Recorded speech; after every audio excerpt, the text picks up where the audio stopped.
తన పొరపాటుగా జరిగి తెలుసుకోకపోవడం మన్నించాలి ఆలస్యం వచ్చినందుకు. అయితే ఇటువంటి గొప్ప కార్యక్రమంలో పాల్గొనడం నేను అదృష్టంగా భావిస్తున్నాను. ఇంత పవిత్రమైన ఈ సందర్భంలో ఇంత గొప్ప వాళ్ళతో పాటు నేను ఉండడం ఇది నా అదృష్టంగా నేను భావిస్తున్నాను.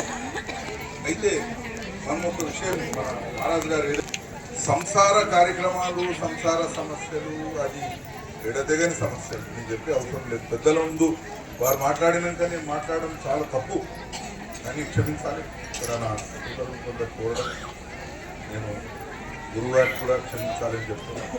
వారికి మించేం లేదు, వారికి కూడా చెప్పడం జరిగింది. ఎడతెగని సమస్యలు మనం జీవితంలో ఎన్నో కోరికలు మనం సాధిస్తాం, కోరుకుంటాం. ఆ కోరికలు మనకి నెరవేరుతాయి. అది మన గొప్పతనం కాదు, దేవుడి దయతోనే అది మన కోరికలు నెరవేరిన మనిషికి తృప్తి ఉండదు.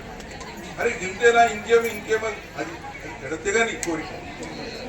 అరే ఇది ఒక్కడైతే నాకు అది సరిపారా పోయిందని అది అయిపోతుంది.